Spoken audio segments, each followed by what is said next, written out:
ইসলাম কোন ধর্মকে কটাক্ষ করে কথা বলে না। ইসলাম সকল ধর্মের স্বাধীনতা নিশ্চিত করে দেয়। বলি আলহামদুলিল্লাহ। আমি ওই উদ্দেশ্যে বলছি না, কিন্তু মাদ্রাসার জন্য, দ্বীনের শিক্ষার জন্য, দ্বীনের সম্প্রসারণের জন্য বিগত সময় আমরা যা পার করেছি, এখানে আমরা রাষ্ট্র পৃষ্ঠপোষকতায় কৃপণতা লক্ষ্য করেছি, উদারতা লক্ষ্য করি নাই। সম্মানিত ভাইয়া, নাম্বার 3 হচ্ছে, যেহেতু ওই সিচুয়েশন এখনো আসে নাই, আপনার পরিশ্রমের অর্থ থেকে কিছু অর্থ, কিছু আর্থিক অনুদান এই প্রতিষ্ঠানের জন্য আপনারা সবাই করবেন নিয়মিত। রাজি আছেন না ইনশাআল্লাহ? এটা জোরে বলি ইনশাআল্লাহ। জি, সিন্ধু বিন্দু বিন্দু পানি দিয়ে সিন্ধু হয়েছে। আপনার অল্প অল্প দানেই বিশাল রূপ ধারণ করবে আশা করি। জোরে বলি ইনশাআল্লাহ। আমার সময় খুবই অল্প, আমি মাদ্রাসা কেন্দ্রিক কিছু কথা বলছি, এজন্য হয়তো অনেক আলোচক তারা এই কথাগুলো বলবেন না। আমি এই মাদ্রাসার দিকে ইঙ্গিত দিয়ে আরেকটা কথা বলতে চাচ্ছি, সেটা হলো এই মাদ্রাসায় প্রায় 5 শতাধিক ছাত্র এখন আছে, জায়গাও পর্যাপ্ত আছে।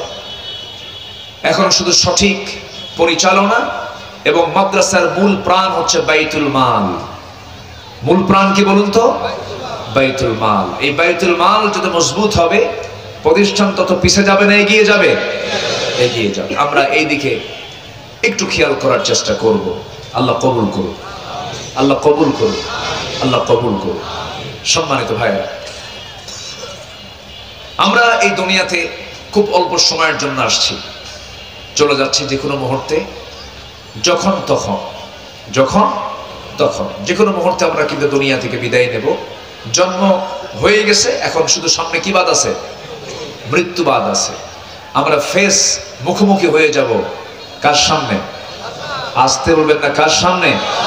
আল্লাহর সামনে আমরা হাজির হতে চাই লজ্জা নিয়ে না সম্মান নিয়ে? বলেন, লজ্জা নিয়ে না সম্মান নিয়ে? বেইজ্জত হয়ে না সম্মান নিয়ে? সম্মান নিয়ে। আল্লাহ সম্মান নিয়ে আসতে বলার জন্য বারবার কোরআনে বিভিন্ন জায়গায় ইঙ্গিত দিয়েছেন। যেমন এক জায়গায় সুন্দর করে বলছেন, যারা পারেন ঠোঁট মিলে আমার সঙ্গে আস্তে আস্তে বলুন, ঠোঁট মিলিয়ে মিলিয়ে বলুন, ইয়া আইয়ুহাল্লাযীনা আমানু তাকুল্লাহা হাক্কা তুকাতিহি ওয়া লা তামুতুন্না ইল্লা ওয়া আনতুম মুসলিমুন। ঈমানদারেরা, তোমরা আল্লাহকে যথাযথ ভয় করো, যেমন করে ভয় করা উচিত তেমন করেই ভয় করো। এই পৃথিবীতে কোনো বান্দার অন্য কাউকে ভয় করা জায়েজ না, একমাত্র ভয় করা জায়েজ হলো কার ক্ষেত্রে? আল্লাহর ক্ষেত্রে। আল্লাহকে ভয় করব, এই ভয়ের জায়গা অন্য কোথাও রাখা যাবে না। আল্লাহকে ভয় করব আমরা। এবং সাথে সাথে আল্লাহ রাব্বুল আলামিন বলছেন, ওয়ালা তামুতুন্না, কখনো মৃত্যুবরণ করো না, মরতে যেও না, ইল্লা ওয়া আনতুম মুসলিমুন, যতক্ষণ না মুসলমান হতে না পেরেছ। এখানে একটা আশ্চর্য বিষয়, কিন্তু সেটা হলো ঈমানদারকে ডাক দিয়ে বলছেন মুসলমান না হয়ে মরো না। কাকে ডাক দিয়ে বলতেছেন? মুসলমান কি ঈমানদারকে ডাক দিয়ে বলছে মুসলমান না হয়ে মরো না। আমার বন্ধুগণ, আল্লাহ রাব্বুল আলামিন মুসলমান না হয়ে মরতে মানা করেছেন, কারণ ইসলাম যে মানবে সে মুসলিম, ইসলাম যে মানবে না সে মুসলিম নয়। ইহুদির ছেলে ইহুদি হতে পারে, ব্রাহ্মণের ছেলে ব্রাহ্মণ হতে পারে, হিন্দুর ছেলে হিন্দু হতে পারে, চৌধুরীর ছেলে চৌধুরী পরিচয় দিতে পারে, মুঘলের ছেলে মুঘল পরিচয় দিতে পারে, রাজার ছেলে প্রিন্স পরিচয় দিতে পারে, কিন্তু মুসলমানের সন্তান মুসলমান পরিচয় দিতে পারে না যদি তার মধ্যে ইসলাম না থাকে। মুসলমানের সম্পর্ক হলো ইসলাম মানার সাথে। ইসলাম মানলে সে মুসলিম, ইসলাম না মানলে সে মুসলিম নয়। যদিও তার নাম মুহাম্মদ আব্দুর রহমান হয়, মুহাম্মদ আব্দুল মালিক হয়, মুহাম্মদ আব্দুল গফফার হয়, কিন্তু ওই নাম দিয়ে কোনো কাজ হবে না। আমার বন্ধুগণ, প্রকৃত অর্থে মুসলমান আমাকে আপনাকে হতে হবে, আমাকে সিদ্ধান্তে আসতে হবে ওই আয়াতের অনুকূলে। যারা পারেন ঠোঁট মিলিয়ে বলুন, ইন্না সালাতি ওয়া নুসুকি ওয়া মাহইয়ায়া ওয়া মামাতি লিল্লাহি রাব্বিল আলামিন। জোরে বলুন আল্লাহু আকবার। আমার জীবন, আমার সালাত, আমার কুরবানি, আমার জীবন, আমার মরণ সব কার জন্য বলুন? আসতে বলবেন না, কার জন্য? আমরা সুন্দর করে ওই আয়াত জানি, আমরা সবাই নামাজে দাঁড়িয়ে যদিও শুরু করি, আমরা বলি ইন্নী ওয়াজ্জাহতু ওয়াজহিয়া লিল্লাযী ফাতারাস সামাওয়াতি ওয়াল আরদা হানিফান ওয়া মা আনা মিনাল মুশরিকিন। জোরে বলুন আল্লাহু আকবার। চেহারা ঘুরায় নেব কার দিকে? ফাকিম ওয়াজহাকা লিদ-দীন হানিফান ফিতরাতাল্লাহিল্লাতী ফাতারান-নাস আলাইহা লা তাবদীলা লিখালকিল্লাহ যালিকা আদ-দীনুল কাইয়্যিম ওয়ালাকিন্না আকসারান-নাসি লা ইয়ালামুন। জোরে বলুন আল্লাহু আকবার। ফ্যানটা বন্ধ করে। আমার বন্ধুগণ, আমার চেহারা আল্লাহমুখী করতে হবে। কোন আইন মানা যাবে না, কোন বিধানের দিকে যাওয়া যাবে না, কোন হুকুমের দিকে যাওয়া যাবে না। একমাত্র হুকুম মানতে হবে কার? বিধান মানতে হবে কার? একমাত্র এই দুনিয়াতে কার আইনে চলতে হবে? আমার দেশ চলছে কার আইনে? আল্লাহর আইনে চলে? আল্লাহর আইনে চলে? আল্লাহর আইন চাইলেই তো আমরা এই 16 বছর রাজাকার গালি শুনেছি, জঙ্গি গালি শুনেছি। জঙ্গির নাটক কিন্তু এখন আর নাই। মাঝে মাঝে শুনতাম 3 মাস 4 মাস পর পর অমুক জায়গায় জঙ্গি অভিযান চালানো হয়েছে। অভিযান চালিয়ে কিছু জঙ্গি ধরার পথে পালাতে নেয়, মাঝখানে ক্রস ফায়ারে 3 জন নিহত। এরকম প্রায় প্রায় জঙ্গি নাটকগুলো আমরা দেখতাম, কিন্তু সেই নাটকগুলো আজকে 6 মাস যাবত আর দেখি না, শুনিও না। কারণ এই নাটক এখন দেখবো কেমনে? যিনি নাট্যকার, যিনি প্রযোজক, তিনি এখন দিল্লি গিয়ে বসে আছেন, ঠিক কিনা? তিনি বসে আছেন দিল্লিতে। আমরা পালাইনি, আমরা পালাবো না, ঠিক কিনা? আমাদের বউ বাচ্চা আমরা বিয়ে শাদী দেশেই করছি, ছেলে মেয়েকে দেশেই বিয়ে করাইছি, আমেরিকায় বিয়ে করাই নাই। আমরা প্রকৃত অর্থে দেশকে ভালোবাসি। আমাদের বাসা এখানে, মরা এখানে, বিয়ে শাদী এখানে, নাতিপতি এখানে। আমাদের এগুলো নাই। আমরা দেশকে ভালোবাসি। আমাদের কোনো বাইরের কোনো পিছুটান নাই। আলেমরা কোনোদিন পালায় নাই, পালাতে পারেও না। যারা আমাদেরকে 16 বছর ধরে রাজাকার বলে গালি দিয়েছিল, আমরা কেউ পাকিস্তান যাইনি। হিন্দুস্তানের রাজাকাররা সব হিন্দুস্তানে গিয়ে বসে আছে। অনেক কিছু বলেছে তারা আমাদের, আমরা কি কিছুই করবো না? আমরা কিছুই বলবো না? কিছু বলতেই হবে আমাদেরকে।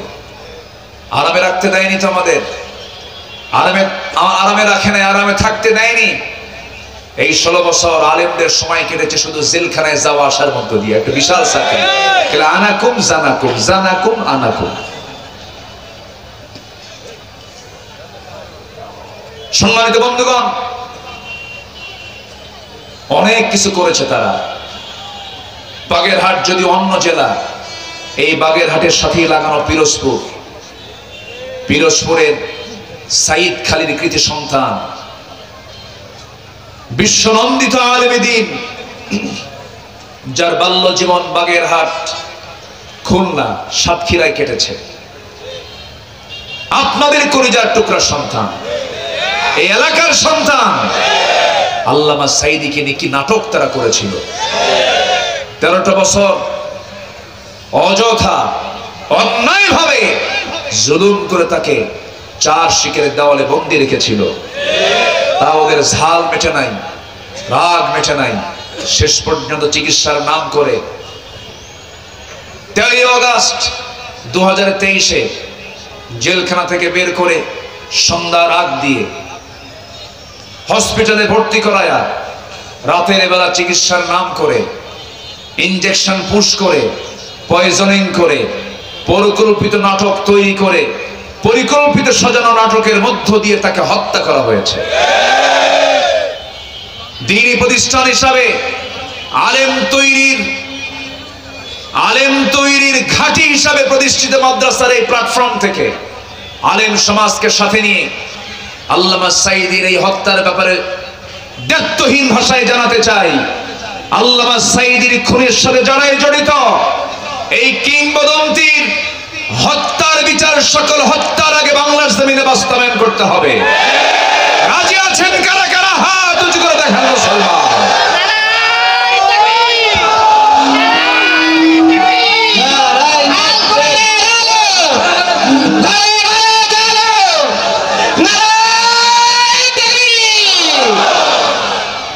আল্লাহ কবুল করুন, জোরে বলি আমিন। সম্মানিত ভাইয়েরা, আল্লাহ তাআলা 8 শ্রেণীকে ভালোবাসেন না। কয় শ্রেণীকে ভালোবাসেন না? 8 শ্রেণীকে ভালোবাসেন না। এর মধ্যে 1 নম্বর শ্রেণী হলো যারা দাম্ভিক। যারা কি? দাম্ভিক, অহংকার যারা দেখায়, আল্লাহ তাদেরকে ভালোবাসেন না। কেমন করে বললো? এই দেশের সন্তান তারা। ঢাকা ইউনিভার্সিটি হচ্ছে অক্সফোর্ড অফ দি ইস্ট। আমি ঢাকা ইউনিভার্সিটির ছাত্র ছিলাম। যারা ঢাকা ইউনিভার্সিটিতে পড়ে তারা চৌকস, মেধাবী। তারা একটা বৈধ আন্দোলনের ডাক দিয়েছিল, কোটা বাতিলের ব্যাপারে তারা আন্দোলন করছিল। কিন্তু শেষ পর্যন্ত শীর্ষ পদে থাকা একজন মানুষ অ্যানসার দিলেন, রাজাকারের নাতিপুতিরা চাকরি পাবে।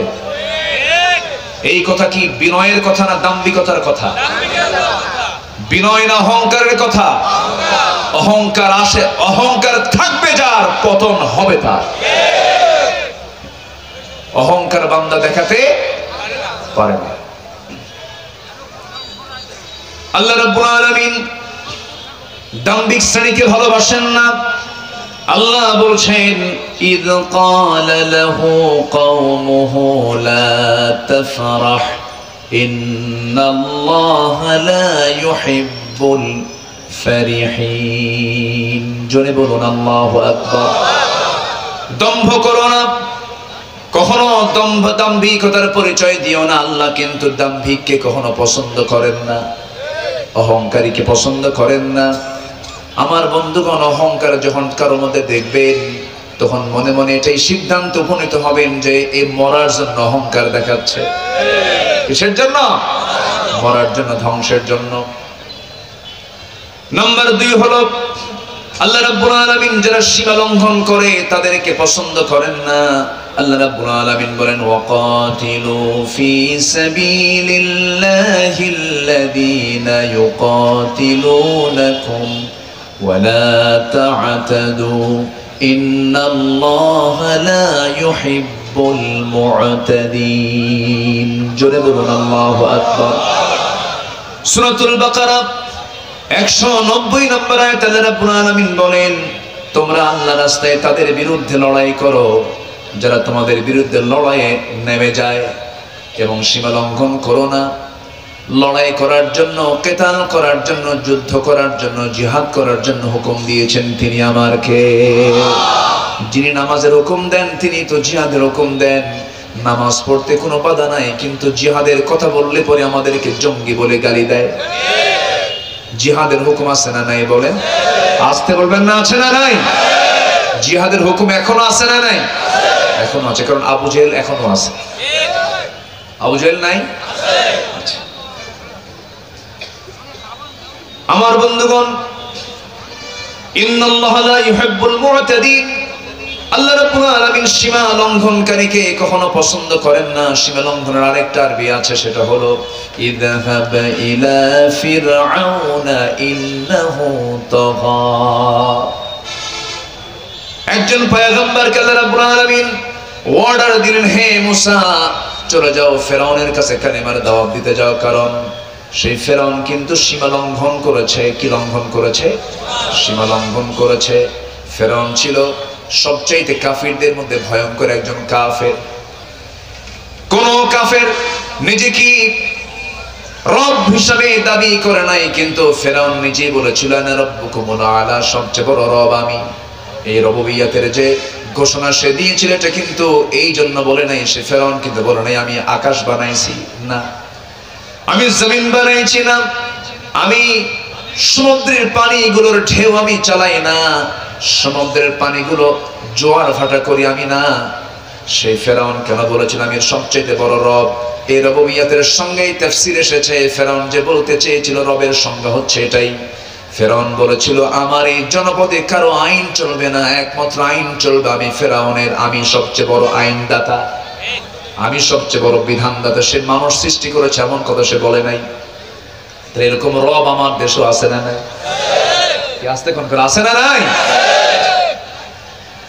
যারাই আল্লাহর বিধানকে বাদ দিয়ে অন্য কোন বিধানকে প্রতিষ্ঠার জন্য যারা চেষ্টা করবে, তারাই হচ্ছে ফেরাউনদের প্রেতাত্মা। ফেরাউন বলেছিল আমি একমাত্র আইনদাতা। যারা বলবে আল্লাহর আইন না মানি, অন্য আইন মানবো, তারা হচ্ছে ফেরাউনদের প্রেতাত্মা। রবের অনেক ব্যাখ্যা আছে। রবের ব্যাখ্যা যদি আমি লম্বা সময় দিতে যাই, বহু সময় লেগে যাবে। রবের অনেকগুলো অর্থ আছে, এর মধ্যে অন্যতম অর্থ হলো রব মানে হচ্ছে আইনদাতা, বিধানদাতা। যিনি আইন রচনা করবেন তিনি হবেন রব। ফেরাউন এই জন্য বলেছিল আমি সবচেয়ে বড় আইনদাতা, আমার এই জনপদে কোনো আইন চলবে না, মুসার আইন চলবে না, মুসার রবের আইন চলবে না, আমার আইন চলবে। সঙ্গে সঙ্গে আল্লাহ বললেন যাও ফেরাউনকে কালিমার দাওয়াত দাও, কারণ সে সীমা লঙ্ঘন করেছে। দাওয়াত দিয়েছেন তিনি, কিন্তু সীমা লঙ্ঘন তার কমে নাই, তার সীমা লঙ্ঘনটা আরো ডাবল গুণ বেড়ে গেছে। শেষ পর্যন্ত ফেরাউনকে আল্লাহ রাব্বুল আলামিন দুনিয়া থেকে বিদায় করেছেন কিসের চুবানি দিয়া? কোন দরিয়া? দরিয়ার চুবানি দিয়ে শেষ করে দিয়েছেন, খতম করে দিয়েছেন। যুগে যুগে যারাই এমন দাম্ভিক শাসক হবে, এমন ধরনের সীমা লঙ্ঘনকারী হবে, তাদের অবস্থা এমনই হবে। আল্লাহ রাব্বুল আলামিন এক্সাম্পল দিয়েছেন ফেরাউনের, এক্সাম্পল দিয়েছেন নমরুদের। আল্লাহ পাক নমরুদকে শেষ করেছেন কি দিয়া?